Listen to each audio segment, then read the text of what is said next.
welcome to another episode of Strange Stories with the Seeker and the Skeptic.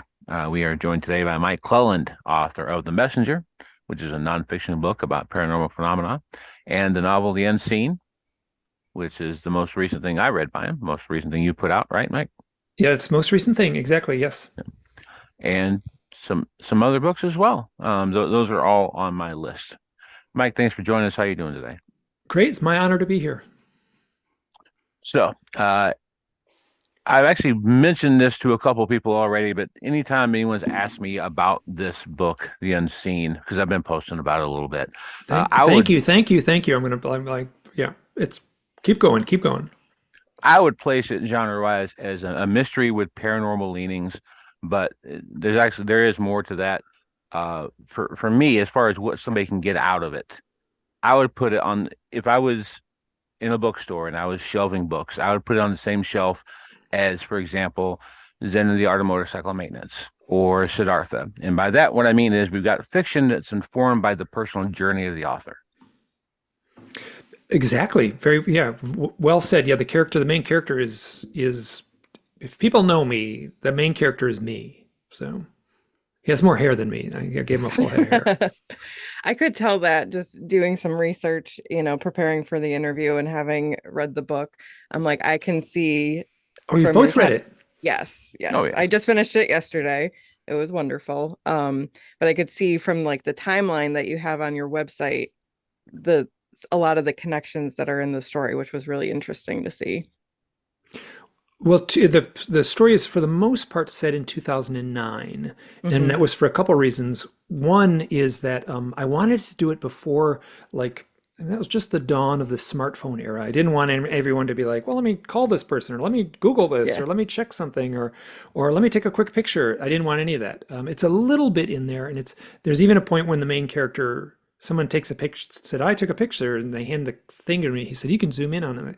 The main character goes, Yeah. I don't know how to do that. And that's an ancient chapter of mankind, it feels like at this point. And then the other reason is 2009 was really a powerful year for me personally.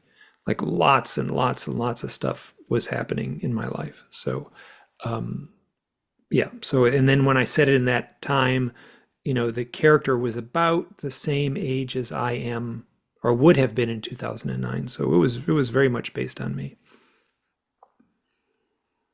Awesome. Yeah, it really it shines through, and I think in a way that adds to it, honestly. Now, as far as the obviously, a lot of people who do know you because of like the research and you're being as forthcoming as you are about experiences and things you've talked to people about. Um, could you maybe give our listeners a little bit of an overview of how you got where you are with this stuff, like the Cliff's notes, maybe? Sure, and just go ahead. Feel free to interrupt me. I can be very long-winded on these kinds of things. So, in around 2006, I had a powerful set of experiences that, when you tell them, they don't really sound that interesting. I went camping with a young woman. Her name was Kristen. We're still close friends. I think I talked to her just the other day, and but at the time, I was living in Driggs, Idaho, which is right on the edge of Grand Teton National Park. We went camping for a few nights. It was two separate nights that were 4 days apart. So we just went out for one night, came back to town, and went out again. Both nights, we saw three owls. To have it happen once was pretty cool, but when it happened the second time, it seemed strange. And I've talked to a lot of bird biologists and wildlife biologists and sort of explained the story to them, and they kind of back away like I'm the crazy uncle at the family reunion. And but the but so it's so when I saw the owls, these were just normal owls. These were called short-eared owls. They're about 11 inches tall. They're not that. I mean, there was nothing paranormal about the event on the surface. Here's one odd detail. So the very first night when we saw the first owls, Kristen was talking about her deepest beliefs about God. And I had the thought like, whoa, I'm impressed with this person. It's a very thoughtful, smart, spiritual person.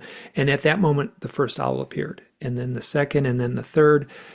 And it took me a while to put all this together, but that one small detail, at the moment she was talking about God and I was listening, and it was more than that. It was when I had the thought, like, whoa, like this was sort of a first date, and this was a stranger, and I was like, hey, there's more depth here in this person, and the owl appeared. Now, what also happened when I saw those owls is I heard a voice in my head. It's very murky because it could have been my own voice, it could have been from an outside source, but my very strong sense was that this was like an important message, and it was we were looking at real owls, and the voice in my head said, this has something to do with the UFOs. And I didn't say that at the time, but I'm saying it now. So what happened was after seeing the owls the second time, Kristen and I got really a bit obsessed about looking up spirit meaning of owl, totem meaning of owl, the folklore of owl. But I, at the same time, started looking into my UFO experiences, which I had had a handful of kind of telling events in my life. And I was not going there. I was pushing those away. I was not going to deal with these things. I was in complete denial. The voice in my head said, this has something to do with the UFOs. And I was like, at that point in my life, I was reading UFO literature, books and such, somewhat compulsively. And then that voice after the event with the owls, I started looking into my own experiences. I started reaching out to researchers, Leo Sprinkle in particular, who was in Wyoming at the time, and and what Leo would do is he'd say, hey, you know who you should talk to? You should talk to this person. And he'd give me a phone number, and I'd call him up, and we'd have a conversation, and I'd have this really strong heart to heart. I felt a real, true connection to the people who have had the UFO contact experience, and part of all this is I would ask the question, have you ever had any odd experiences with owls? And it wasn't 100%, but wow, is it enough? Oh, I can see you have an owl over your shoulder on your bookshelf there, just as I said that. I sure It wasn't enough to uh, it wasn't 100%, but wow, was it a very clear pattern. So in the next couple of years, I started a blog, and the theme of the blog was initially going to be synchronicities, which I've had a lot of, but it's very quickly morphed into owls and UFOs. And the story I just told here initially was one of the first posts I put here. The story of seeing the owls with Kristen was I put that on the blog. So the blog was started in 2009, and what essentially happened is my old life crumbled. I was trying to hold on to that old life, and it wasn't working. I was changing. The world around me, or my circle of friends in the town I lived in, was staying the same, and and I and I very quickly became sort of the focal point, the hub of anyone who had a UFO and owl experience would send a letter to me. And it was right from the very beginning. If you Googled UFO owl, my name would come up. And then the next 15 things below that would also be me. So if anyone anywhere in the world had an experience with a UFO and an owl, they were going to find me in about 2 mouse clicks. And they started sending me their stories. And what started out as a trickle has since turned into a torrent. It has not abated. There are more and more stories arriving in my email inbox day after day. It just goes up and up and up and up, the amount I'm receiving. For a while there, it kind of ebbs and flows, and I don't know quite the reason for that. I suspect it has something to do with like when a video is popular on YouTube, honestly, but or gets gets put into the algorithm.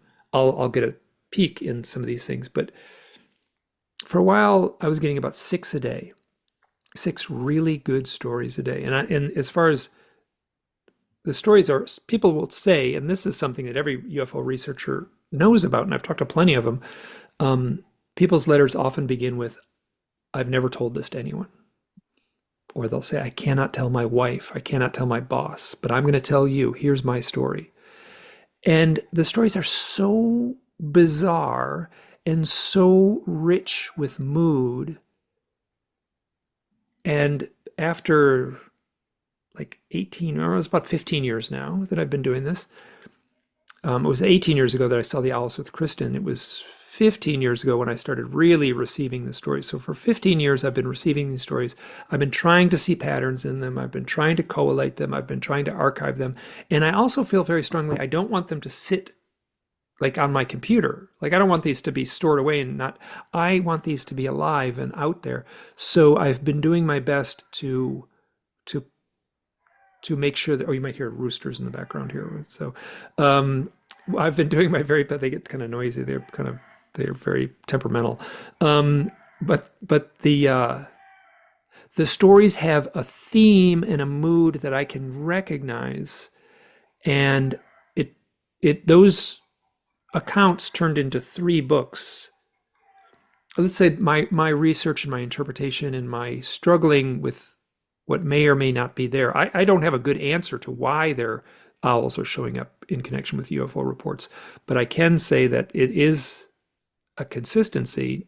Again, not 100% of the people who see a UFO will also see an owl, and it's the other way around too. Like if you see an owl, it doesn't mean that's a paranormal event, but I've gotten Right. pretty good at picking these out. So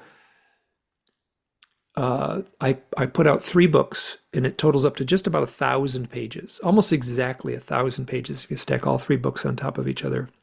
And people ask me, "Hey, Mike, you gonna write another book about owls?" And I'm like, "Nope. Like, if I can't say it in 1,000 pages, like it's not gonna it's not gonna do anyone any good for me to put another big fat book out where I essentially say the same thing." And then they go, "Do you have enough stories for another book?" And I'm like, "Good grief, I have enough stories for 100 books."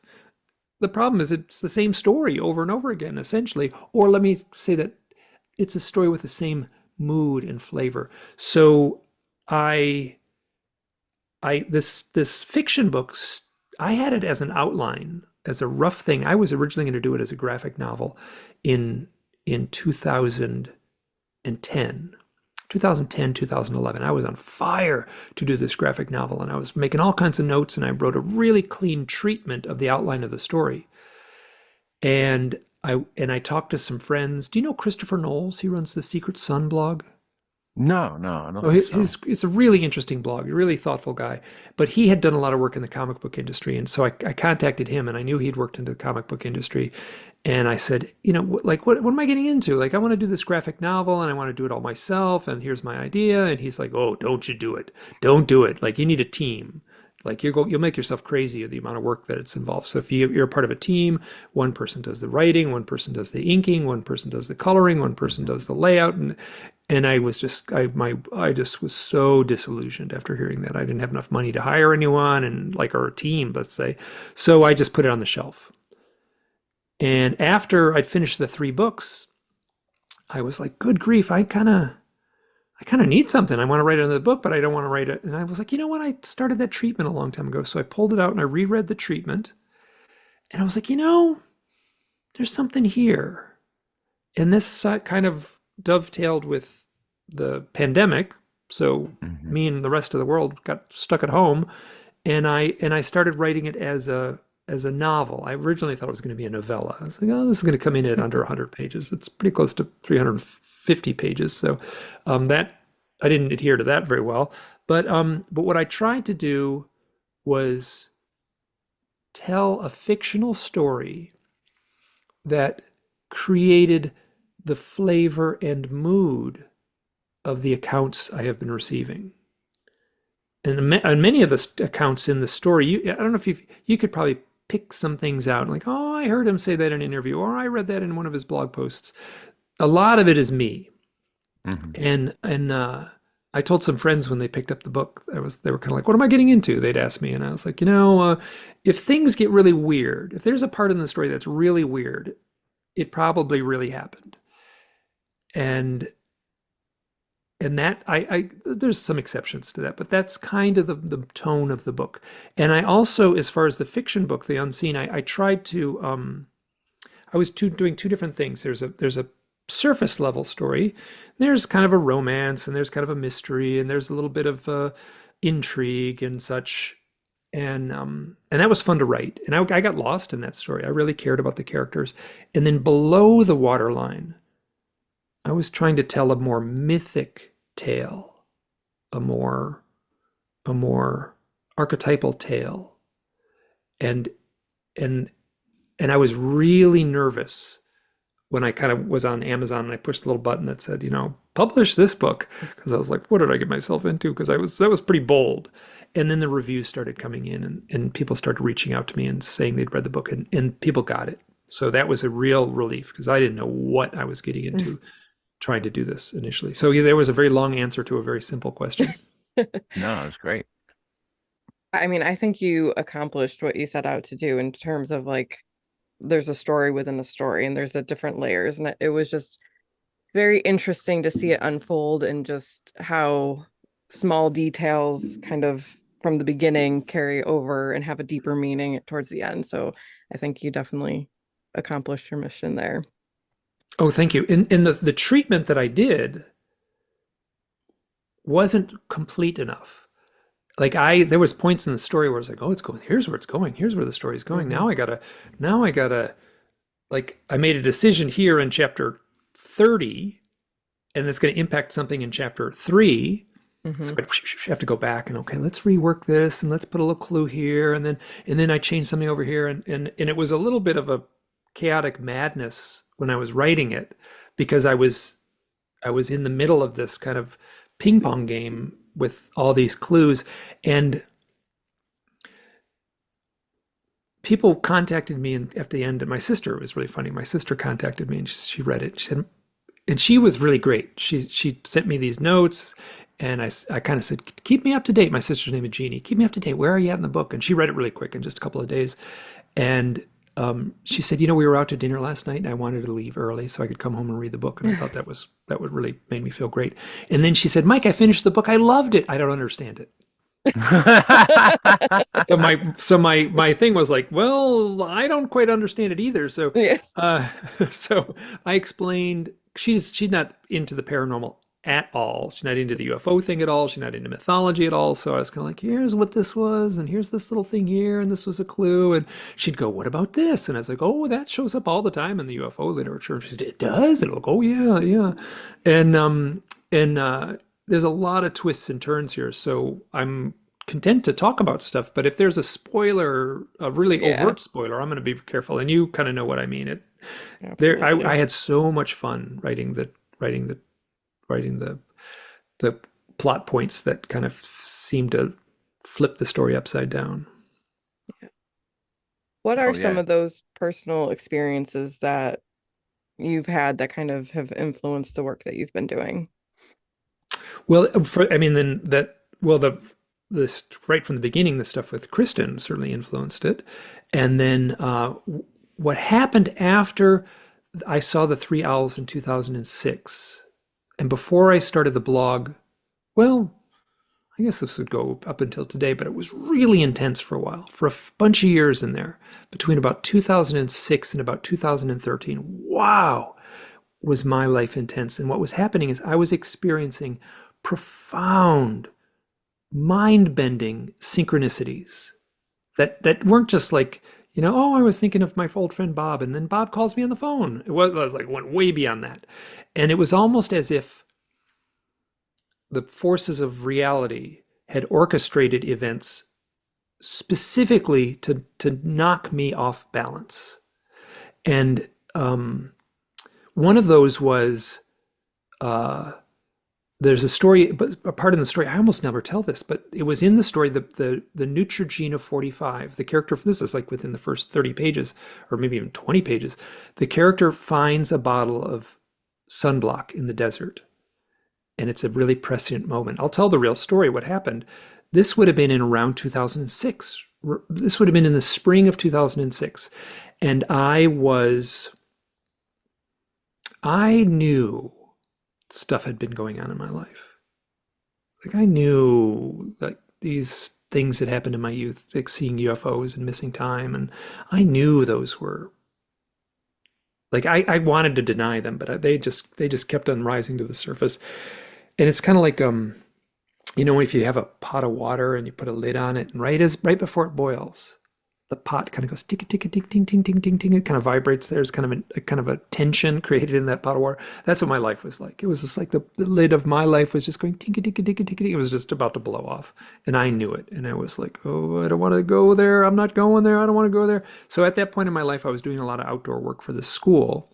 So there's within the story, there's a huge swaths of it that take place outside in the desert. And I had done a lot of teaching in the desert as well as in the northern Rockies and in mountainous terrain. But the desert has a magical appeal to it. So a lot of that outdoor stuff, sleeping under the stars, finding water, like running out of food, which is something I've done many times, that those are real for me. Those are real life events. That was first person stuff. I was totally at peace writing those.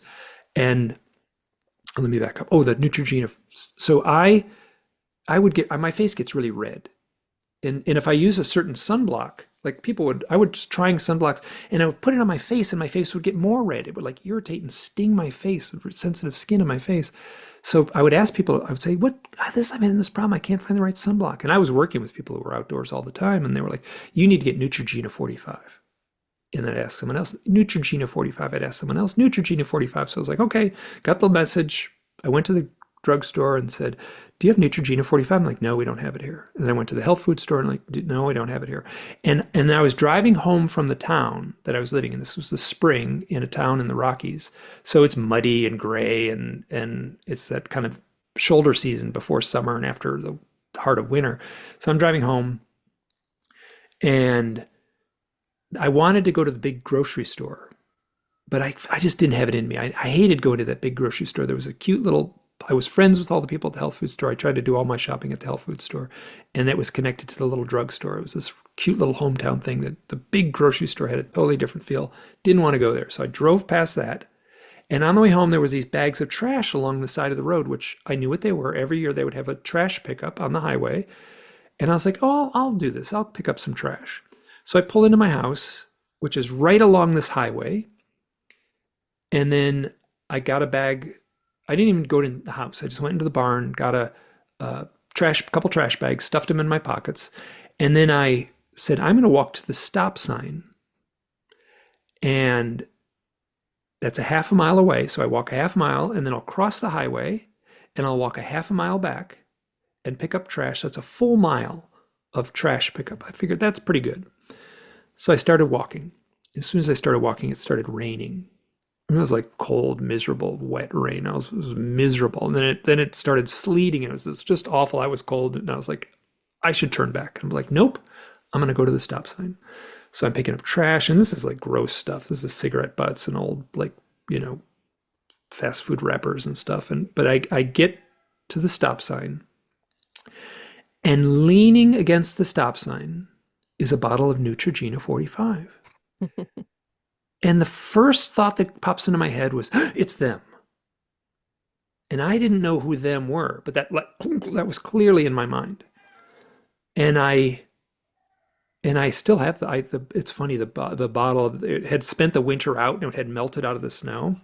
And the freeze thaw, like it was useless. It was like this gummy, chalky glop that was like intersplit, it was like this yellow oil that wouldn't bind with a chalk glop in there. So it was like useless as sunblock, but the power of it. Now, it was called Neutrogena 45.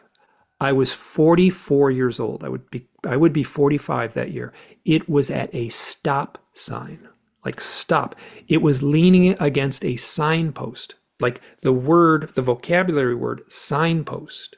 Like, oh, it was at a signpost. That is so filled with rich meaning.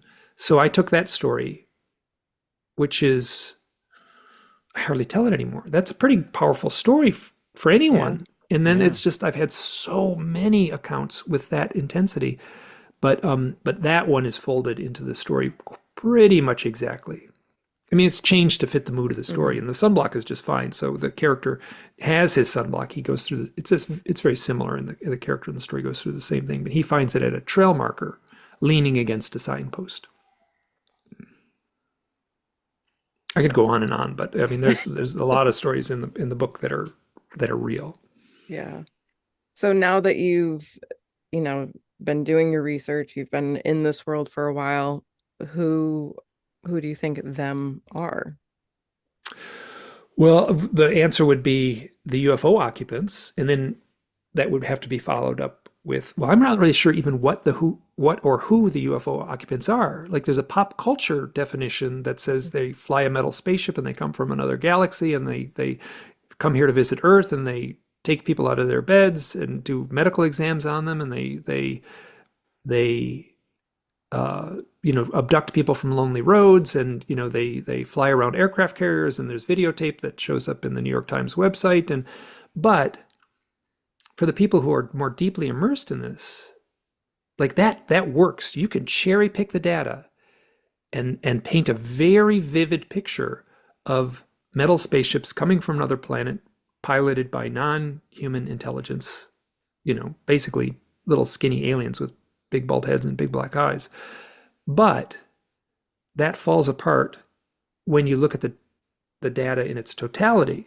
Like you can make that case, but in order to make that case that they're aliens from another planet, you have to willfully ignore, I'm going to say, I'm kind of skewed because I'm looking at a certain corner of the data, but you have to willfully ignore huge swaths of the data.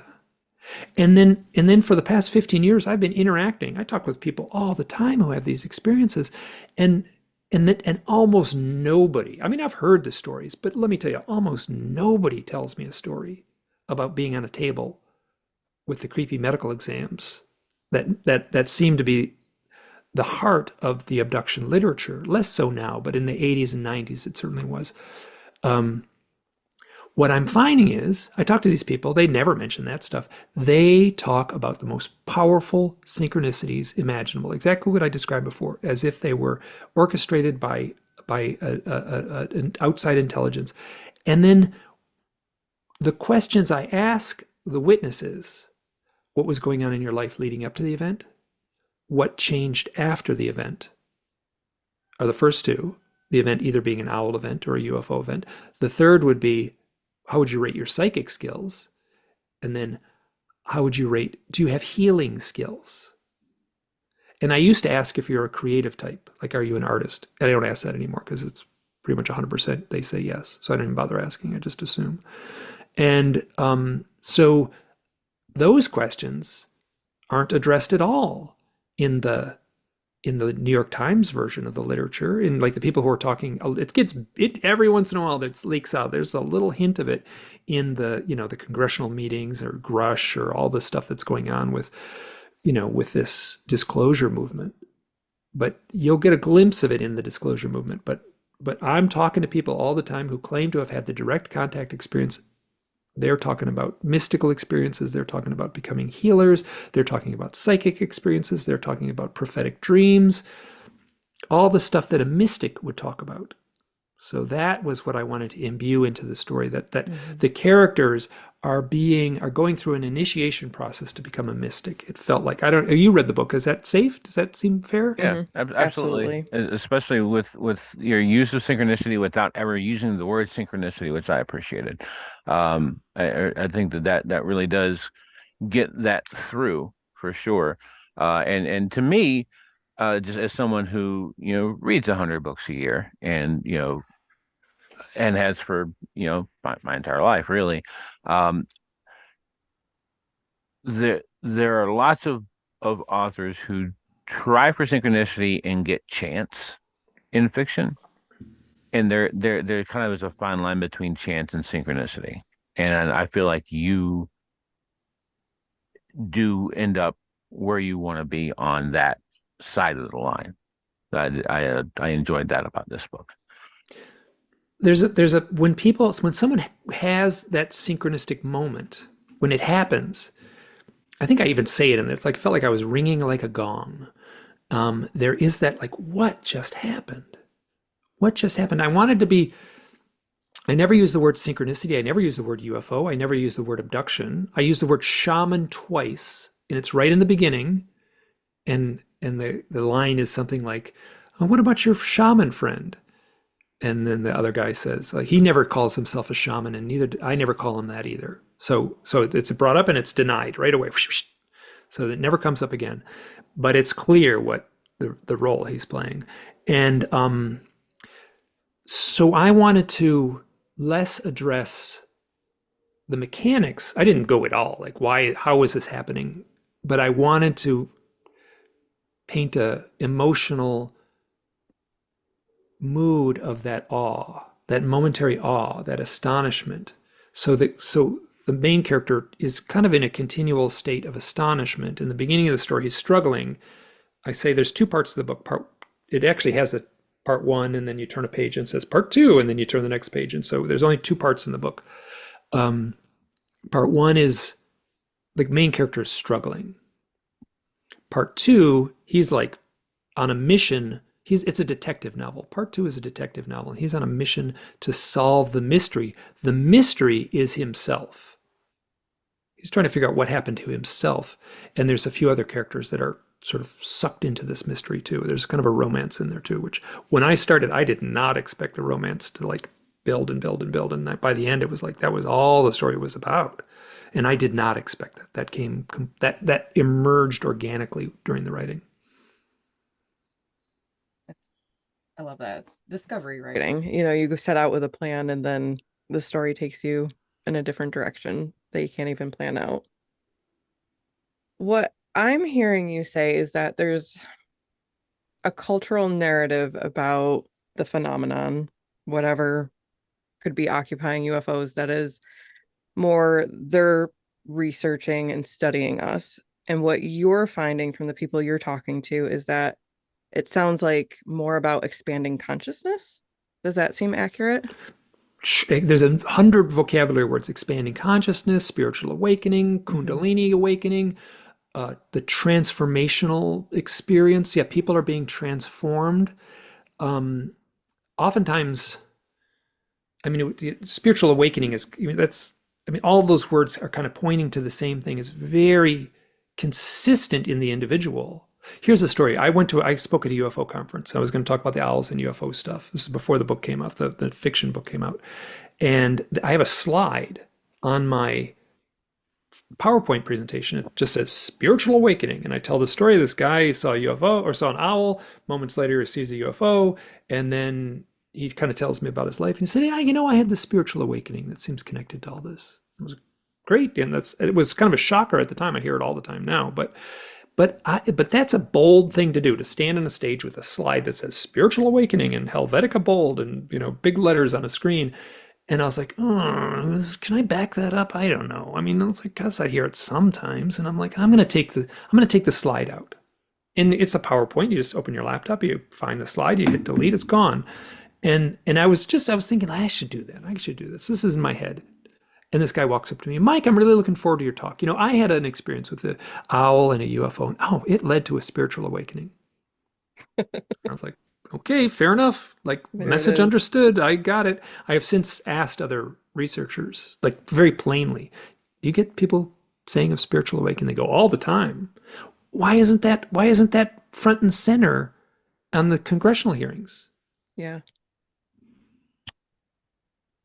I think I know why it started out that way, at least in the 80s. And all of all the folks who were doing that writing in the 80s and even into the 90s, it seems to me we're taking cues from people who did kind of, blue book style investigations. They had a list of things. A lot of it was Mhm. from MUFON, and MUFON only cared about things that looked like nuts and bolts UFOs. And so they did, a lot of those early folks, I don't think they knew to ask questions that weren't related to that stuff. That's always been my assumption is that they were going off of a script, and Mhm. people who are a little more modern and the kind of people that we tend to talk to have thrown the script away. Something that I think a lot of people who listen to this podcast will have heard me talk about Mac Tony's Crypto Terrestrials many times. What they might not know is that you actually did the illustrations in that book. Mhm. That was to me like getting back into this kind of stuff after kind of denying part of my life for years. That's one of the first things that I read going back into it last year, just before I actually read Messengers. That really helped me to kind of settle with myself the fact that my experiences were so different from what was, you know, reported with the nuts and bolts folks. Yeah. Oh, here, let me just. You must have the barista at the little coffee shop named Tony. That was Mac Tony's. That must have been clear to you. Yeah, I thought Yeah. so. Okay. Good. Thought it Good. might Okay. be. Good. Yeah. It was in even when I met Mac, he had a full head of hair. I never met him personally, but we would talk on the phone and stuff like that. And I would. He was very early on in the era of blogging, and so lots of pictures of himself. He did a lot of selfies but when I met him, he had a full head of hair, and then he shaved his head, which also shows up in the story. The character Hmm. Tony, that he there's a day he just shows up at the coffee shop and his head is shaved, and that was and then he says he's a writer. That was all based on Mac Tony's. So in the books, he says I'm writing two books. One is a book of short stories, which Mac published, and the other one was a nonfiction book, which would have been the Crypto Terrestrials. In my mind, um, and then as far as you said, MUFON, doesn't didn't recognize that stuff. I called the people at MUFON. I got an old, not that old, maybe it was probably 10 years old now. A The report they have it's just you print out a couple pages, and if you're a MUFON investigator, you print out these couple pages and you fill out the report when you get to a talking to a UFO witness. A couple questions. Some of the questions are exactly what you expect. What was the date? What time did it happen? Did you contact an airport? Which direction was it? Could you draw a picture of it? Exactly the stuff you would expect. And the 100% the correct things you should ask. There's two questions in there. One of them says, has your spirituality or your religion changed? Hmm. And the other one is, have you had psychic experiences? Have you had an increase in psychic experiences since the event? So MUFON fully knew about this Interesting. outlying stuff. They fully knew. But I talked to a guy. His name is Lee Spiegel. He's since passed on. But I talked to him at a UFO conference. He was working he was posting a lot of articles in the Huffington Post at the time. This would have been around 2012. And I saw him at a conference. I walked to him and I said, "I've been reading your stuff in the Huffington Post, and it was all pretty above board kind of Hmm. stuff." And I said, "How come you never write about the people with the contact experience, the abductees?" And he said, "Oh, that's a very conscious decision. I do that because I want to be taken seriously," Oh, wow. which I thought was kind of a crappy answer. I was Yeah, like, for Yeah. real. like you know about it. He was fully aware of it, but he was Hmm. like, it's like, oh, in order to be taken seriously, I'm not going there. And I think I think that it's not that the people didn't know about this stuff. Bud Hopkins certainly knew about it, and John Mack absolutely knew about it. That was where it really Yeah. changed. That was in the forefront of his book, Abduction, which came out, I think, in '94. I think that's right, '94. Um, but people knew about it, but it was just too weird, and they wanted to be taken seriously. And then there's still people out there that you know don't address that aspect. They all know. They all know it. That's you sit next to someone at the bar at the UFO conference, a UFO researcher, kind of a above board nuts and bolts kind of dry UFO researcher. But that's important work to be doing that. And then you get a couple of glasses of wine, and I'm like, "What about the weird? You got any weird stories?" And I'm like, "Oh my god, do I have some weird stories?" And then they tell me exactly the stories I hear all the time anyway. So That figures. So, um, there is in my history when I was a kid an experience that I honestly thought I was never going to tell anybody. Um, and I'd like to tell you guys. oh please, please. Um, so there's a segment of your novel where something happens to some of the characters that, while it's not the same as my experience, uh, kind of egged me on to the point where I knew I was gonna tell us at some point. I was hoping it was gonna be with you on, and then you emailed us, and so I was, well, I guess this is going to happen. So that was, like a few days before, I was like, I'm gonna email Mike Clelland and see, and then you emailed us. So that was pretty cool. Um, it's just I haven't had a great context for it, and I wasn't it's one of like, and people have listened to most of these episodes. I've talked about some stuff that a lot of people probably wouldn't believe, but this is, I think, more than that. Where so I grew up in a place called Lumberton, North Carolina, which is in the middle of the state. It's dirt road poor. There's really not much to talk about with it, and a bunch of weird stuff has happened to it. A lot of people who are from there. The closest real city is Fayetteville, North Carolina. So 35 minutes away from there. And anybody who's read Chris Bledsoe's UFO of God knows about Fayetteville. Absolutely. Yeah. So I grew up 35 minutes from him just 20 years later. He's older than me. Um, and so when I was in third grade, which would have been, I guess, 89 or 90, my class was taken off our regular curriculum for a day. It was in the springtime, and we were given what we were told were IQ tests. And it took the entire day, and it was standardized multiple choice. I don't remember any of the questions because it was 30 years ago, but I remember that was the format. And then, we did it for the whole day. We finished it, didn't think anything about it. A couple weeks later, myself and another student from my class, this girl, we were taken to a school library, which, it's a small rural school, small library. There's only like a couple tables, some chairs, some books, really just a small rural town. At one of those tables was our principal, um, and a man and a woman who I had never seen before. They were wearing dark suits. Um, we sat down, teacher went away. Principal says these folks are from Mensa. They were the reason why you guys took those tests. They got some follow-up questions for you. And then he left the room. And, you know, I'm 9, I'm in third grade. Principal, who I've known for years, tells me this is what's going on. So I believe him. And, we answer the questions of the people. I don't remember them being like, I really don't remember much about the actual meeting itself. But when I was a kid, there were times when I experienced missing time. I didn't have that term back as a 9-year-old. As an adult, we know more. And so I kind of blinked and I was in class again. I was listening to my teacher talk, which was not super normal for me, but wasn't abnormal either.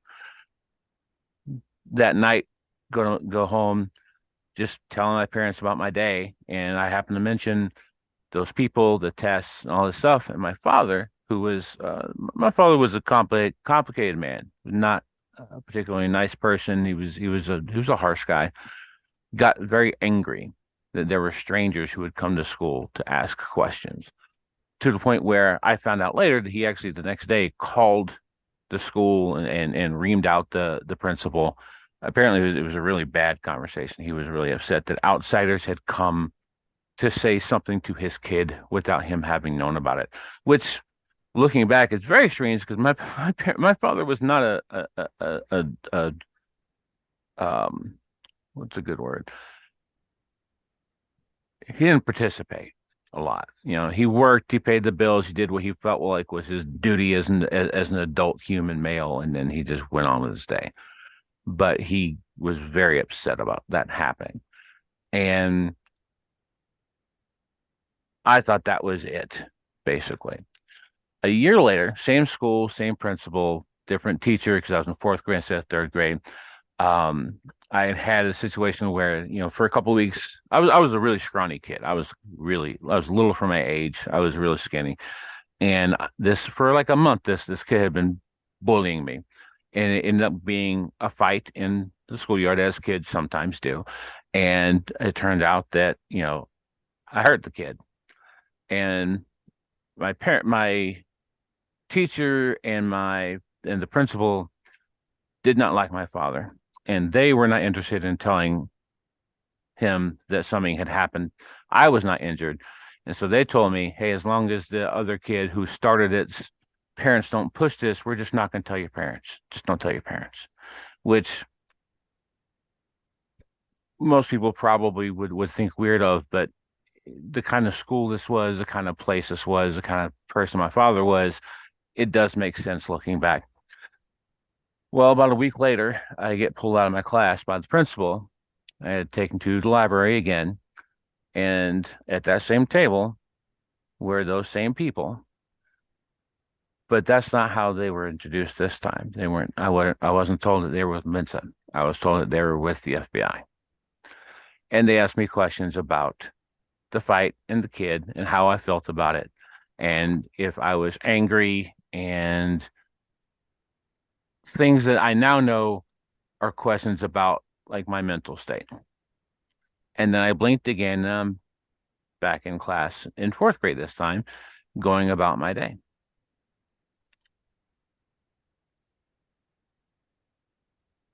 They were definitely, they were the same people. There was one other time I tried to tell the story to some people. When I was in 18, I was in college, we were talking about different things, and I started telling that story. And one of the people I was talking to told me I was a liar. And I was like, why? And he's like, well, it's not what Mensa does. And I got online. This place is like I was 18. It's pre-Google, but you go to like Ask Jeeves or something, and you look at what is Mensa, and it's a club. It's a real thing. Mensa is a real thing, but it's basically a social club for smart people. You have to pay dues. Mensa doesn't recruit people. People go to Mensa.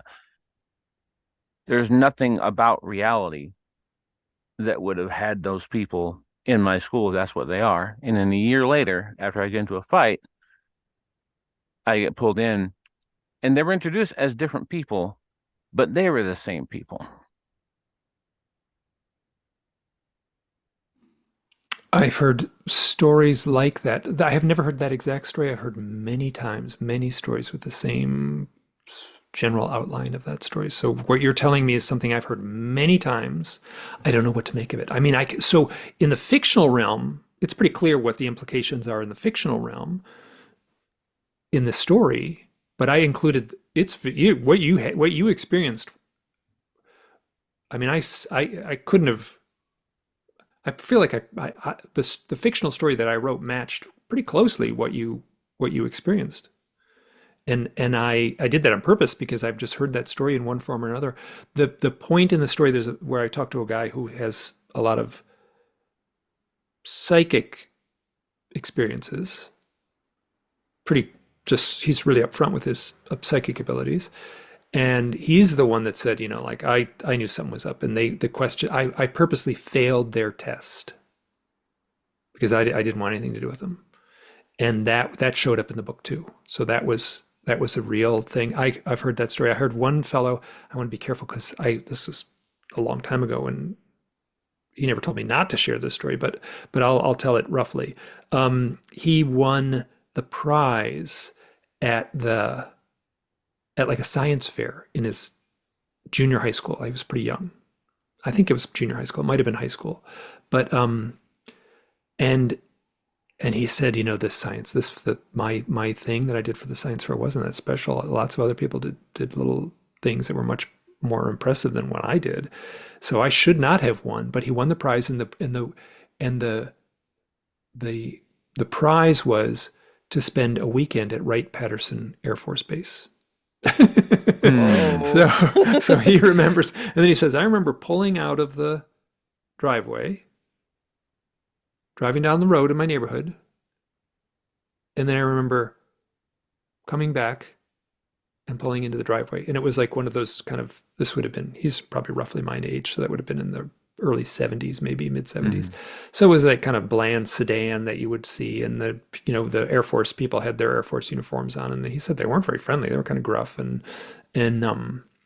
he actually said there was a point when he was saying how to get back home that he remembers. This is when this first memory is that when he was going home, he said, like they were going to get ready to pull in the driveway, and he said, "Turn right here," like right into my driveway. And this kind of gruff guy said, "Don't say it like that. Turn into the driveway. Say it like that. Don't use right or only use right when you're using right or left." Like a kind of tough military guy would say something like that, or a kind of someone with military training would. So that was basically he pulls out of the driveway, and the next thing he knows is this guy saying, don't say turn right here. Either say turn into the driveway or give a right and left command. Wow.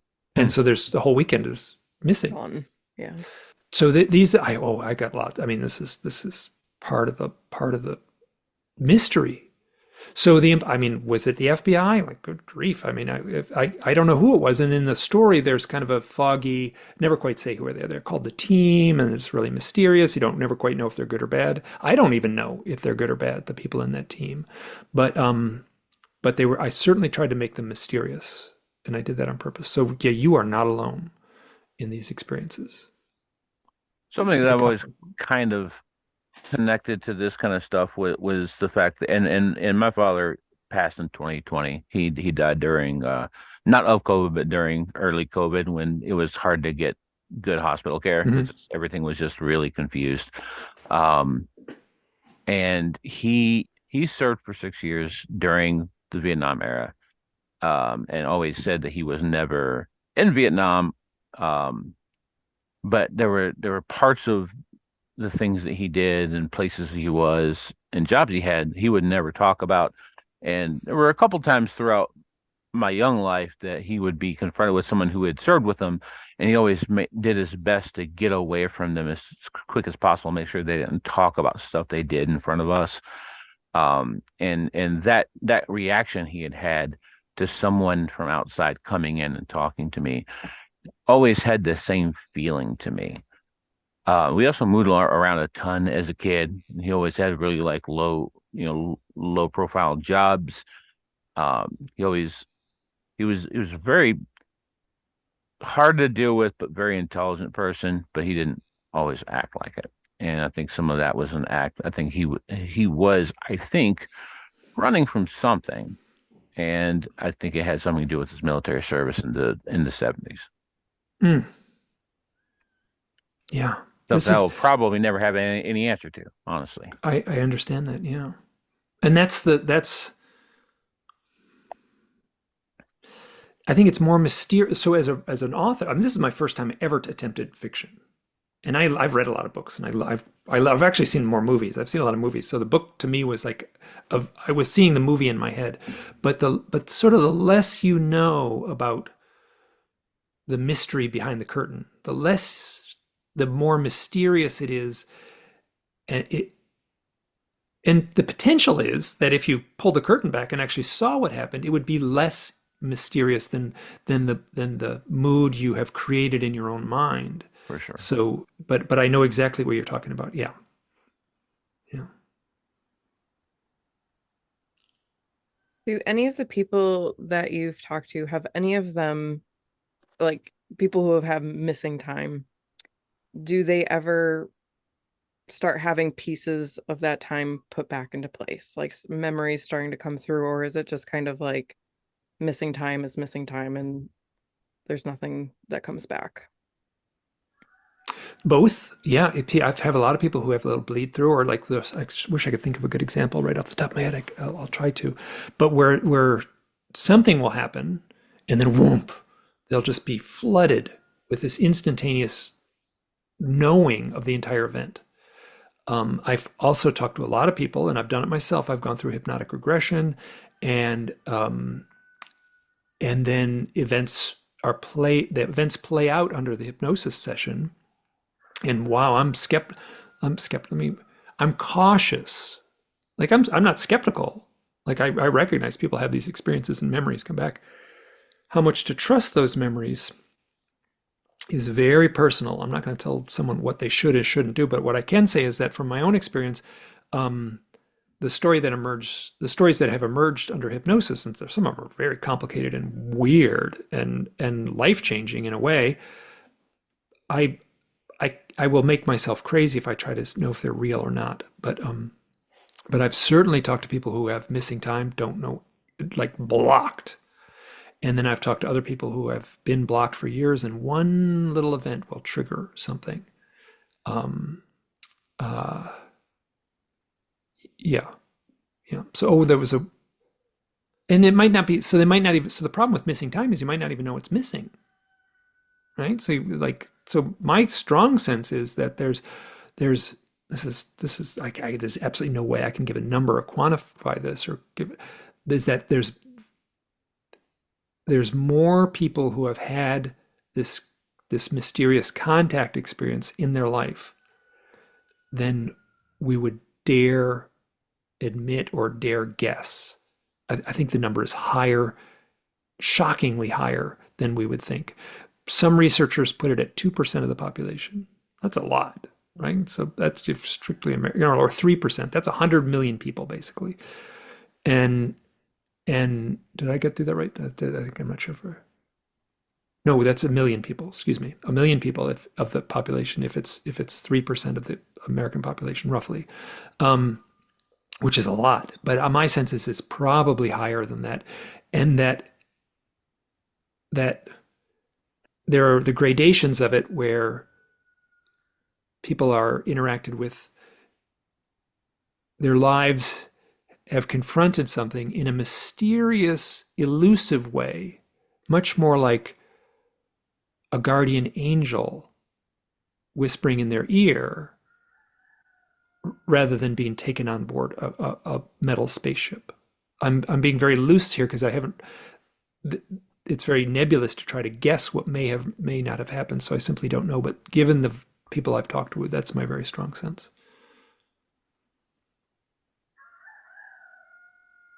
There's a rooster.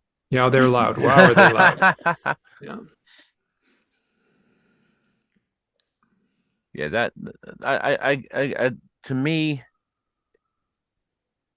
as the the self-proclaimed skeptic of the two, I have said many times, I'm not skeptical of someone saying that they've experienced a thing. I'm skeptical of the conclusions that we draw, and Oh, it seems yes. Yeah. seems to me like the much more likely outcome for a lot of this stuff is that it is actually all the same phenomenon, and the which is kind of like where John Keel was starting to go, and where Mactonius went, and where a bunch of other people who are contemporary are as well. Is these things are, we're too presumptuous about what things are, and we need to look for the kind of the lines that maybe connect stuff. And I'm in a place where my the way of painting a picture for me is much more as just simply tell the story and then do as little analysis or editorializing or at the as little as possible. The story should have its own mood and feel and vibe to it. And that reaction you get to it is the emotional deep reaction to it, where it touches you at an archetypal level or at a soul level or at a subconscious level, is more important to me than how it fits into like a spreadsheet in a database. So and I can't explain. I can dance around. I could sound pretty good and make some guesses on what might be going on, but that's all they would be, is speculation and guesses. Yeah, I think the desire for a spreadsheet really is where a lot of people get caught up in this like hashtag disclosure stuff. As if you need the government's permission for something to have happened to someone. I uh, mean, yeah. they can't balance the federal checkbook, let alone find out what exactly is happening on this thing or that thing. To me, that's all wishful thinking. Agreed. Absolutely. Yeah. And it's funny that I'm being very, very loose with my caricatures here, but those people who want to put it into the spreadsheet, those people are called men, and the people who are doing the more elusive, airy fairy stuff with spiritual awakenings and consciousness and higher selves, those are women. That's a caricature that's based on real life. There's plenty of exceptions to those, but it's funny. I talked to one guy and he was like, "Oh, I had this total epiphany." Do you know who Grant Cameron is? I don't think I do. Oh, he's funny. He's super. He's from Canada. He talks a mile a minute. And he's really animated and he's a great researcher and a big thinker. But he had been doing presidential research. He'd go to the presidential libraries and scour and really, really going in there with the paper and rolling his sleeves up and doing real research and what what the president knew, what the president knew when, how to back it up, how to confirm these things. And so it was completely above board government document type research. Mm.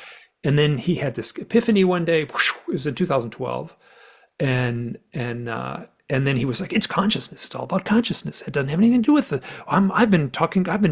I'm like at the fort. Nobody's looking into the consciousness thing." And I talked to, and he's like, "I'm on this totally new trajectory, and no one's looking into this." And I'm like, I had this conversation. He was completely amped up and excited about this new thing that he's like, his old world had crumbled, and he's in this new dynamic thing that he's at the forefront. And I'm like, Grant, like you're like lots of people are talking about this stuff. You've been talking like they're called women. You go to the conference and those ladies with the flowy dresses and the turquoise earrings, you sit and talk to them. They're going to tell you about their psychic experiences. They're going to tell you about their transformational experiences. They're going to tell you about their Kundalini awakening, and they're going to tell you how it's tied into to their UFO contact experience. It's not hidden. So that was meant for a laugh in a way, but it's true.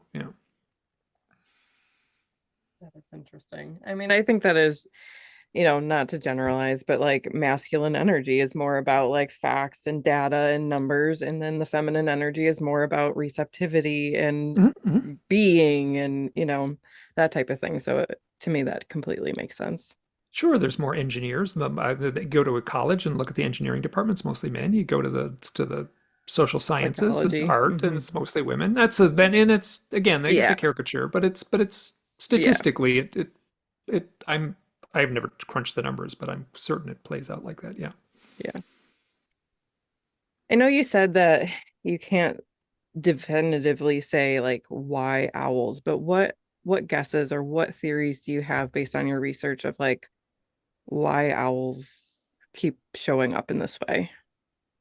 Can I read something out of a book? Sure. People ask me this, and Absolutely. the best thing I can do is read out of a book. I get to ask Yep. this every once in a while. I'm like, yeah, where's my book? I got it right here. Let me just read it right from the book. Um, so my second book is called Stories from the Messengers. So do you know Richard Dolan in this field? Hmm. Mhm. Hmm. So he published my first book, and he's pretty strong personality, and I sent him the manuscript of my first book before it had been fully edited. It was a rough manuscript, but it was 99% there. I sent him the manuscript of my first book, and he's like, Mike, I want to publish this. He ran a publishing company for a while. He no longer runs the publishing company in the same way that he did because he's gotten into different stuff. So I ended up getting the rights back, which was unheard of. Like no publisher would just like, here, have your rights back. Like Nice. I'm moving on to different stuff, and I'm like, okay. So now I have the rights to my book, which is this gracious act on his part. But when I was doing the first book, it's a big fat book, it's 400 pages. I'm going to be very cautious. He called me up at night, and he would edit at night. And I think he had a glass of brandy on the side. So he called me up, Mike, I'm loving this book. I'm really loving your book. I'm really into it. Like I'm about halfway through. When do I get to the part? When do I get to that part where you sum it up and you tell me like what the owls mean? I'm like, when do I get to that part? And I'm like, you're going to be really disappointed. And because I don't. And then I followed that first book up with the stories from the messengers, which is essentially stories that wouldn't fit into the big first book. They were like too long and too complicated, and there were some that I want. So it was a collection of stories that essentially wouldn't fit into the first book. And then he's like, Mike, like you are not getting off the hook. You are not getting off. You're not going to publish two books about owls and UFOs and not have some sort of supposition on what it may or may not mean. Like I'm holding your feet to the fire. You're like, no way am I publishing a book without you. It's like, okay, so this is the best I can do. Again, and I'm reading right from Stories from the Messengers. Again, why owls? On a purely intellectual level, I don't know, yet my gut feeling gives me a glimpse into some possible answers. Here are 4 ideas on what owls might mean, each of which are followed up with another question. Right? So I answer it and then I immediately say, well, I don't know what it means. So number 1, owls are alarm clocks. The simplest answer would be that they are here to wake us up. But wake us up to what? Number 2, owls are an archetype. They are a symbol, an image stored deep within humanity's genetic memory bank. It's as if there are hidden meanings locked away within our grand shared consciousness. and the owl is a key. We think in symbols, and the owl is touching us on that level. And this deeper knowing goes back to the dawn of man. But what is the hidden archetypal meaning? Number 3, owls are here to announce initiation. An initiation is a ritual, like the young Catholic receiving the Eucharist during their first Holy Communion. Owls often seem to show up just before the arrival of a UFO, as if to announce an impending ritual. Religious scholars would argue that the initiation rites are metaphoric of a profound change within the initiate. But the true believer wouldn't see the initiation as a metaphor. The change would be entirely real. But an initiation into what? Number 4. Number 4, owls are a totem of the transformational experience. Seeing a UFO can transform someone. I've spoken to a lot of people who've seen strange craft in the sky, and in that moment, their entire definition of reality is altered. I've also spoken to people who have had owl sightings at such highly charged moments that it transformed their lives. But a transformation into what? So those 4 answers are followed up with 4 kind of understandable questions. That's the best I can do I as think far it's as, pretty good. what it might Awesome. mean. I mean, no answer to any real big question is going to not have other questions to come off of it. That's just how life works. Exactly. The deeper the mystery, the more difficult it is to come up with an answer. Mm-hmm. Can I tell a story about the book, writing the book? Absolutely. Please. Please do. So there's a sequence in the book. If you just both read it, you'll know. There's a sequence that takes place under a swing set. And there's 2 characters, sort of a love interest budding, and they're at an abandoned old playground at an elementary school in this dusty, isolated corner of the desert, and kind of a ghost town.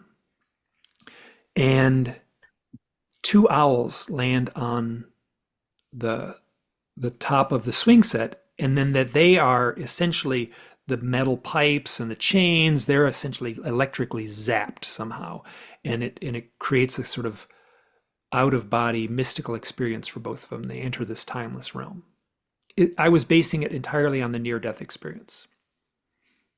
I've read a lot about near-death experience, talked to a lot of people who've had near-death experience. The experience they had, I just made up, but it was 2 people who had a shared near-death experience. And let me back up a little bit. So this was based on a story in my first book, a woman, Susan, in The Messengers. She was on a hammock, but her story is that it was an Easter Sunday, which is a powerful day of death and rebirth and transformation, a symbolic day of the calendar in the Western world, death and rebirth. Christ is risen from the dead, and he is an exalted godlike being after he returns, as opposed to before, where he was a human. He had all the frailties of a human, and afterwards he was something beyond that. So she's at a Easter party, and she said, she talked to her husband, and she said, oh, like, something's happening. Like, I'm having this energy running up and down my spine. I got to get out of here. And they came in separate cars, and he said, okay, they had their daughter, and they said, I'll bring her home after the party. And so she runs home, and it's Easter Sunday, so it's springtime. This is in Massachusetts. And she lays down in a hammock in the backyard, a beautiful spring day. And as soon as she lays in the hammock, so the hammock is tied between 2 trees, one at her head, one at her feet. As soon as she lays down, an owl lands in the one tree, and then an owl lands in the other tree. So there's 2 owls between her, and the owls are hooting back and forth at each other. She says it plainly. I recorded this interview. She says it plainly. She said, energy was coursing up and down my body, back and forth basically along her spine. I actually asked, did you have a Kundalini awakening? And she said, no. But she's describing what sure sounds like Kundalini awakening, but I got to trust her. So she says no. but she was describing a powerful mystical experience on that. And then her husband comes home and she said, "How you feeling, Susan? Are you okay?" And she said, "What do you see?" And he said, "Well, there's an owl in that tree, and there's an owl in that tree, and they're hooting at each other." And she goes, "Uh-huh, uh-huh." She said, "I was being recalibrated." When I talked to her, she said, "I was being recalibrated." I get the visual image of a circuit board in like three components, one on one side, one on another, and another component in the middle. And they're some sort of like juicing up the battery somehow. And the two owls are the two outside components, and Susan in the middle is the getting juiced up. So she said after that, she said, "No one even, I didn't even ask. I didn't put out she said, I never hung a shingle out." And people would contact her and say, "Can you do an energy healing for me?" She's not an energy healer. And she said, "Okay, I'll try." And she was doing energy healing and getting really profound results. Oh. So that's the thing. That's the question I ask. Do you have any healing abilities after this experience? There's no UFO in the story, but I will say that Suzanne is someone, she worked with Dr. John Mack at the time when he was still alive, and she's had a powerful set of experiences that fit right into the playlist or whatever you call it. So back to the book. I used that real life experience. I put it into the book in a fictionalized form where these people have a shared near death experience similar to the two owls, generating energy that's running through both of them. They talk about the hair running up on their hair stands up on their arms, and there's the chains get cold, and there's a buzzing, and so I play it up as an electronic kind of thing. Now, I was so nervous about writing that part, when I was like, there's a follow-up part where I describe that timeless zone. And I wanted to be really poetic, and I wanted to really go for it. And I was so nervous about writing that. And I'm actually and people have talked about that one segment. I'm really proud at how that turned out. And then I was like, I didn't want to write it. I stayed up late, and I was like, there was one night I was like, I got to do this. So I stayed up late and I wrote in a big rush.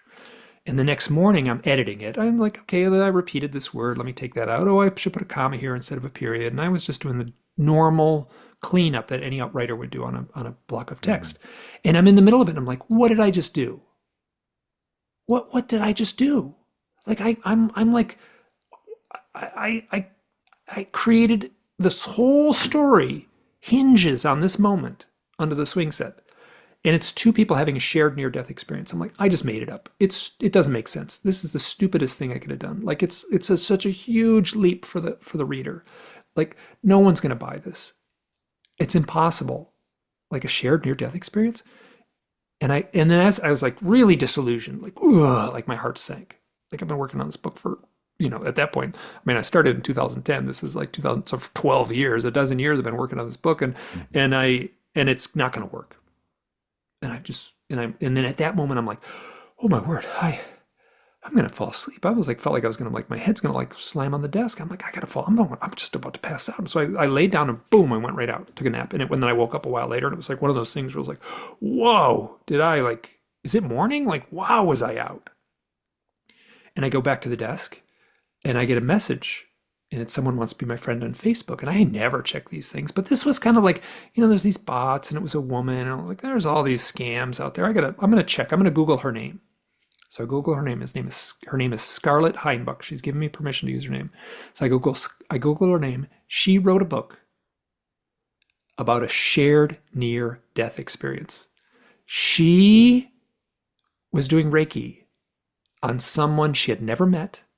This guy was at a hospital. The man's mother said, "My son is about to die. I came from out of town. I'm here because my son is about to die." And she said, "Oh, I'll provide some comfort. I'm a Reiki healer. I can provide some comfort. Do I have your permission to do Reiki on your son?" And she said, yes. She went to the hospital. She was all alone in the room. Person she never met, tape over his face. He was on a ventilator, so he couldn't breathe by himself. He had tubes up his nose. He had his hair was covered by a little hospital hat. And so she didn't even know what he looked like. And she holds his hand. She begins the Reiki process, and whoop, she's like vaulted into this other realm. She's in this magical, she wrote in her book, it's beautiful. It's beautiful. She wrote about how she was vaulted into this realm of absolute love and eternity and timelessness. And she's like, and there he is. He's like going into the light. There's this guy. He's like going into the light. And she grabs his hand. And she's like, in that moment, she's like, I know this guy. I've known him all my life. I've known him through all eternity. I've known him through my past life. And she pulls him back. And then afterwards, she kind of comes back to her real life. And then afterwards, the doctors he was dying of kidney failure. And the way you test kidney failure is just do a blood test, and there's levels of enzymes and such that are recognizable to a doctor in the blood. And afterwards, there was his kidneys, which were basically not functioning, like he was dying. And then he looked at us. This man has perfectly healthy kidneys. There's no evidence at all that there's kidney damage. And they've been married for like 12 years now. Oh, That's wild. This happened. I met this woman, Scarlett, in the moment where I was at my lowest point. Like, oh shit, did I mess up? Like I did the stupidest thing, and then instantly, it's synchronicity, right? I know what a synchronicity is, right? This is something else entirely. beyond. This Yeah. felt like the whatever it was, the gods, something orchestrated this. She hit send on her friend request to me at the exact. Oh, anyway, it just goes. I'm a. So I said, okay, leaving it in the book. Never questioned it after that. So, That is and absolutely incredible. the whole book was like that. That's a good example, but the whole book was like that. Yeah. Yeah. Wow. When reality is stranger than fiction. I mean, really, like that story that you just shared about that woman is incredible, and just the connection with you. And, I mean, I think a lot of your story and the main character is about somebody who feels very lost, but is actually being guided Oh, by, absolutely. Yeah. right? Yeah. So, oh, here, let me but the book is called "I Met My Husband on the Other Side" by Scarlett Heinbuch. It's totally worth reading. It's a little Yeah. short book. It's an easy read. She's a great writer. It just sings with this heartfelt emotion. She's like a radiant being. So, um, the it's very clear. There's points where a voice from his dead friend will say, turn left. Like, and he's being guided. He's like, you turn left here, you turn right here. And yeah, exactly. And then there's the question I would ask when people are reading the story initially, there's a point in the beginning where the main character goes off into the desert and just wanders alone. And this is Jesus on his 40 days alone in the wilderness. This is the Aboriginal walkabout. I mean, this is the the young shaman in South Dakota that gets kicked out of the tribe, and like, you go walk alone, you go up to the top of the mountain and have a vision quest. I was basing it on that. I asked a woman. So the question I would ask people: did the stuff in the desert? Here, I can ask you too, both of you, right here. You can, yes or no. You're not going to hurt my feelings. Did the stuff in the desert when he was alone? Was that too long? Like, No. should I have made that shorter? No, I think it was exactly what it should have been. Okay, I was a little longer in the first draft, and I was pretty bold as far as some stuff I snipped out. Great. Okay, so I asked a woman, and her name is Althea Prevost, and she just put a book out herself too. And I asked her. She's a smart, sensitive, spiritual woman, and I asked her, like, that's part in the desert, but did that go on too long? And she said, that was a ritual as old as time. And I was like, oh, because I never said, like, it was presented like he was in the midst of this ritual. I never called it a ritual. And but that told me that, like, people were getting what I was trying to say.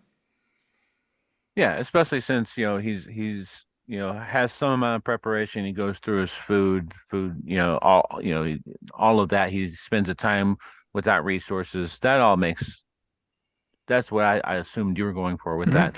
Another thing, something that's very funny to me is Brittany actually just put out a couple months ago her first novel, and the main character's name in her first novel is Brittany. Althea. Althea. Yeah. Oh, it's Althea. How Yeah. funny. Yeah. Oh, Althea's great. Yeah. Oh, that's so funny. I don't know what kind of name is that. I'm trying.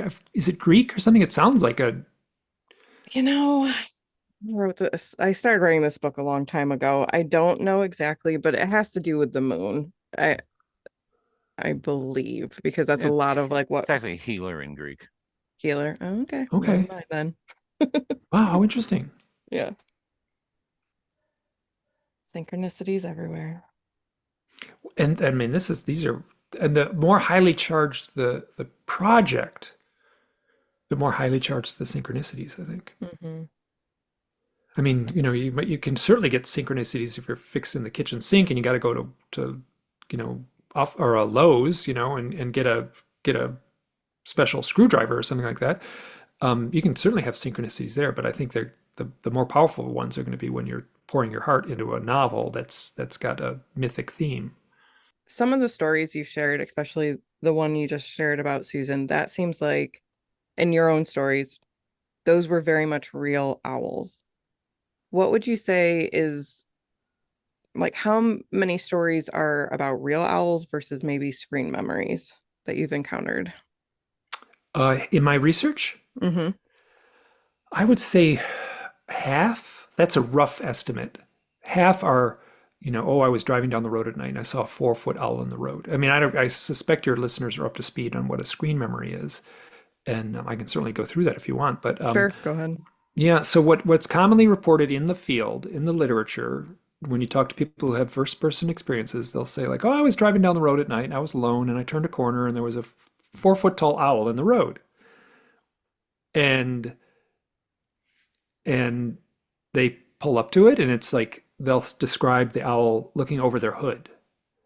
And like owls simply don't get to be 4 foot tall. Like you get the smallest car and the biggest owl, it's not going to be able to look over your hood. And they're like, oh, it was kind of a funny thing. And then I kind of went home and I was like, oh, I should have been home at midnight. I was home at 2 in the morning and something happened. They're very commonly reported. It's called a screen memory. The implication is that an an alien, most probably the gray, the typical gray with the big black eyes and the bald head and the skinny body, is somehow putting a psychic projection into the mind of the observer, whether it's done through psychic means or technological means. I can't even begin to guess what the answer to that might be. But um, and the sense is, now this is interesting. You talk to a UFO researcher and you say, why are they using owls as a screen memory? And they'll say, well, the owl sort of looks like a gray alien, right? It's got the big eyes, and it's like, oh, that kind of falls apart but so, and you can talk to researchers, the hypnosis people who do hypnosis on people, they'll say, okay, describe the owl you see in the road. And the person under hypnosis will say, well, it's skinny and it's got a tight fitting spacesuit on and it's got long skinny fingers and it's got a bald head and big black eyes. And I don't think it's an owl. So for some reason, they're choosing to show themselves as something when in fact they are something else. The UFO researcher would say it would be too unsettling and too jarring to see an alien in the road. So they present themselves as an owl. Now, it's not just owls. It's deer and owls are at the top of the list, unquestionably. At the top of the list and what gets reported as a screen memory. But below that, it's firemen and raccoons and squirrels. I've got lots of stories about Hmm. people like, oh, I woke up in bed and sat up and there was a 4-foot tall squirrel at the foot of my bed. Like, that there's no such thing. Like, that's plainly something else is going on. And then clowns, clowns are reported. Jesus gets reported, relatives get reported, dead relatives get reported. So it gets very, very murky. Raccoons, I said raccoons. Um, and then and I got lots of stories in all these. And once you've heard that story like 500 times, you get it. You don't need to hear, you get it. And in my first book, The Messengers, I tell the screen memory thing very early on, and I just move on. Like like, okay, that's part of it, but I'm much more interested in the people who are seeing real owls or symbolic owls. Um, I was living with a woman in upstate New York for a while. Her name is Andrea, and she called me out in the driveway one time. She's had a lot of experiences with owls and UFOs. That's how we met. And so she calls me out in the driveway, and we had a dirt driveway, and it was like in the Adirondacks. So, and she's like, look what the snails did. And the snails, like the little snails, like they would, after it rains, they would like walk around the sand in the driveway would pool at one's part. And so these little snails made a tracks. And I kid you not, it was an owl. It was like a little drawing of an owl. It wasn't sophisticated, but I mean, if a 10-year-old did a drawing of an owl with a crayon, it would be about that same. So there was an owl drawn in the Wow. sand by snails in front of our house. So like I got so many stories like that. How do you make sense of these? So your question was about, it's about 50%. I would love to crunch the numbers and actually know. It's difficult. Some people tell me Mhm. stories at a conference. Some people tell me stories over a phone. Some people send them an email. Some people send them on Facebook. Some people send them on Twist or Twitter. Some people send them on Instagram. Like it's tough to make a concrete answer out of any of these things. But I would say that it's half. Here, I'm going to tell one more thing. When I talk to people on the phone, um, I'll have a clipboard. I'll keep notes. I'll put the date, I'll put their phone number, I'll put their name, and I'll make some notes. So if they ever call back or they ever reach out to me again, I can like, oh, let me just refer to this, and I can say, oh, you're the guy that had the thing with this. Okay, gotcha. So I mean, it's like I feel like I've forgotten more owl stories than anyone on earth has ever heard. But in the corner of the clipboard on the piece of paper, I write Reiki in the corner, and you know what Reiki therapy is and Reiki healing I'm a is. Reiki master, yeah. That does it. Why am I not surprised? So I put Reiki in the corner and I just wait. I just wait. And at some point they'll say, oh, I'm a Reiki master. Oh, I've just got my level 3 certification. Or, oh, like Susan Kornacki did not say oh, that was her last name. I use her last name in the story. So Susan from the hammock story said she started doing hands-on energy healing. She never called it Reiki. She said it wasn't Reiki. It was just something organically she did. She's not trained in anything. So I would put her in that category. Um, so that healing. So this is people who have had a UFO and an owl experience. And they find me. I've got thousands of these reports. I would say that half of them are either Reiki healers or doing something very similar to Reiki healing. Half. I'll tell That's you, half the general incredible. population is not a Reiki healer, but Right. half. That's astounding number. It really is. That's wild. Can Fascinating. I Yeah. tell another story? I just had Absolutely, coffee, please. I just had a strong cup of coffee, so I'm kind of on a roll here. A woman gets a hold of me. She's wonderful. I had a long conversation with her. She was pulling into her driveway, and what she thought was a little kid in the driveway, but as she pulled in and the headlights hit it, it turned out to be an owl. The owl flew up into a tree and landed in a tree. She calls her son out, her teenage son, says, come on. She gets him on the phone. Get out here right now. There's an owl in the tree right next to the garage. And the owl, when the boy comes out, the owl flies down and touches the top of her head and flies off. And the boy is like, Mom, are you okay? Did it hurt? What happened? Are you okay? And she said, oh, it was so gentle. It was so gentle how it touched the top of my head. So she was on the phone when she pulled in to her driveway, and this owl touched her head. Now later, she goes on a hike with a friend. She calls it her metaphysical friend. And they go on a hike, and they come back and it's dark. So the sun is going down. So they get to the parking lot and they look up from the parking lot. It's nighttime now. And they said, no big deal. We do this hike all the time. So we knew just where we were. We knew how to get back on the trail. We had flashlights. And so they get to the parking lot and they look up and there's this craft, what she described as a structured craft flying over the parking lot. But all they could really see was the lights, the outline of it. She sent me a picture. This is really tough, right? People send me pictures and oftentimes it's just some dots, right? So there's like, yes, there's some dots in the sky. I'm really, but then she said, and then everything in the parking lot turned red. The trees turned red, the cars turned red, the asphalt turned red, everything turned red. And I've heard this before. This doesn't get reported very. I've only heard it in green. She said red. So everything turned red, and then it went back to normal. And she has pictures of in it. She has pictures of like the asphalt. Like there's the parking lot, and it looks like it's made out of like cherry licorice. Wild. Yeah. So then she says, and during this point, like leading up to this, she was at a baseball game. Her son plays little league. Kids in the neighborhood. She talks to this mom. She's in the little stand. You can imagine, just strikes up a conversation with the woman next to her. She doesn't really know, but the kids are playing in the same baseball team. And she says, what's going on? And the lady says, oh, it's not good. I need a kidney transplant or I'm going to die. And the lady, without hesitating, says, I'll give you mine. And the lady says, oh, that's all well and good, but it doesn't work like that. We'd have to be compatible. You're gonna have to go to a doctor. You're gonna have to get a series of tests. She says, I'll get the tests. So she goes to the doctor. She gets the tests. The doctor calls up and says, is this your sister?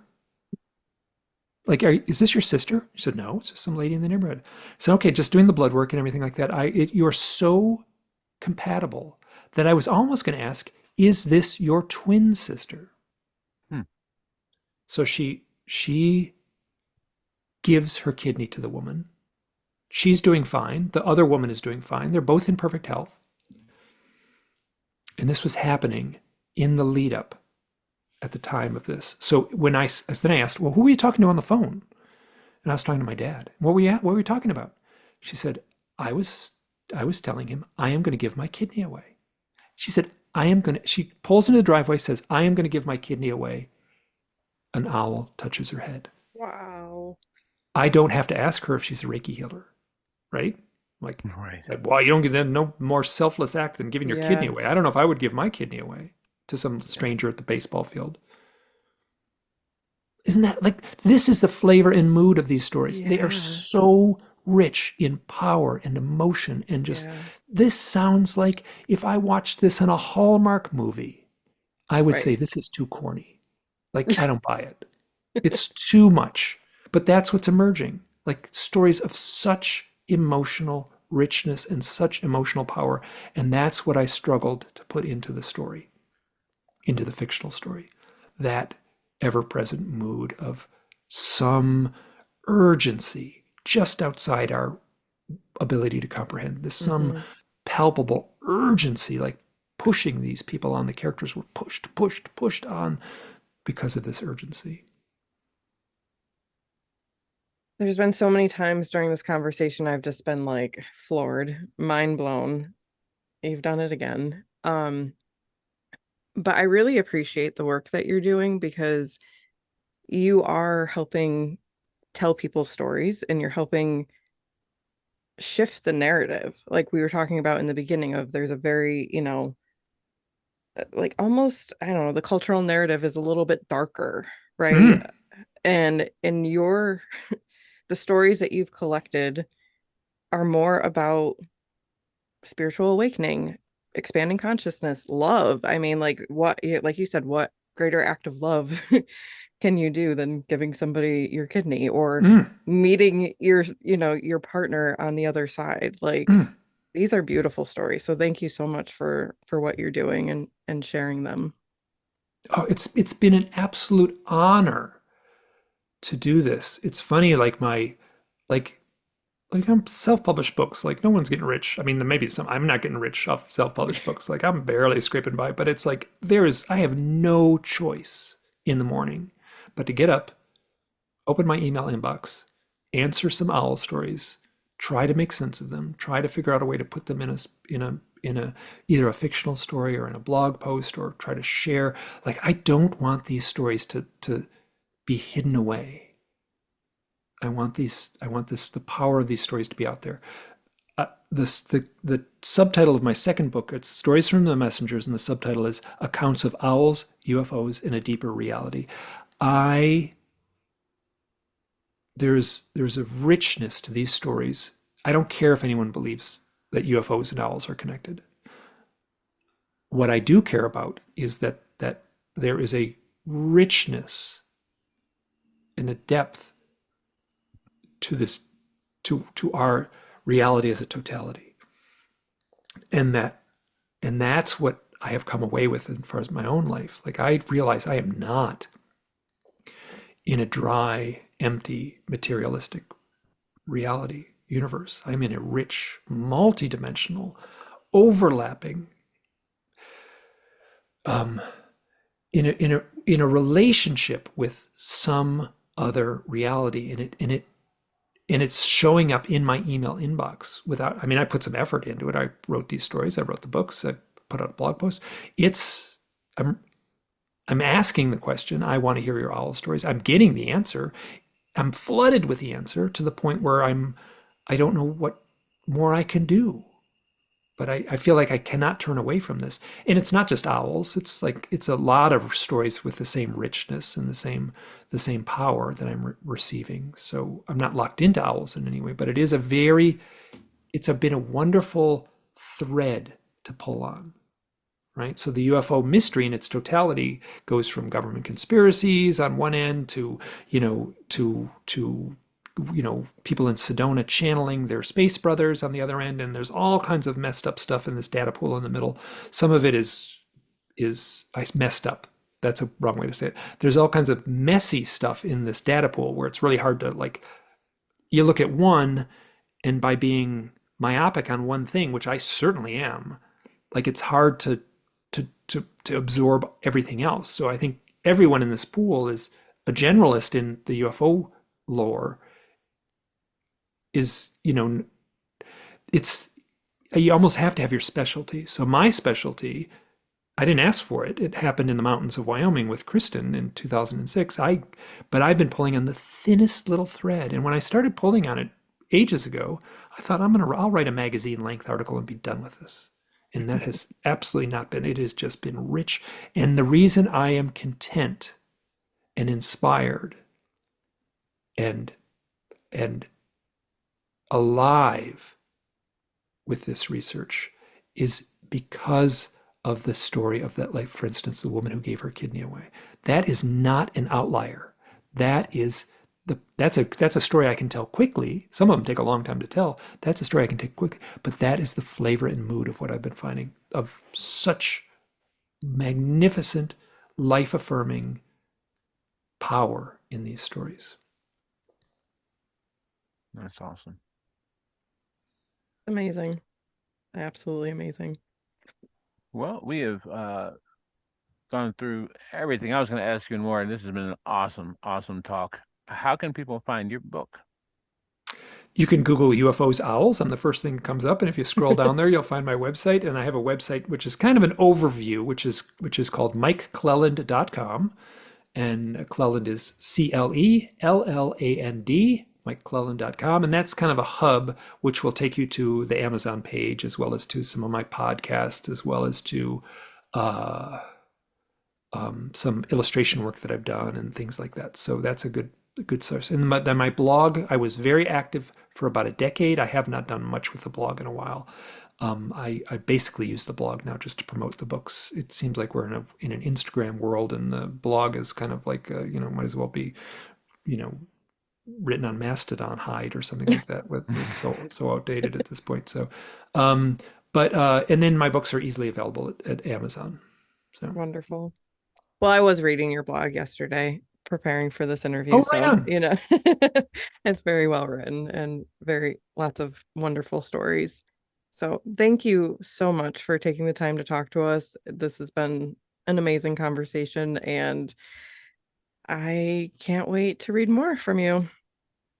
Well, this has been my honor. This has been a ton of fun. Thank you. Yeah, thanks again, man. Have a good day. You too. All right, take care. Thank you so much for being here. If you have a strange story you want to share with us, email us at seekerandskeptic@gmail.com. We look forward to talking to you soon.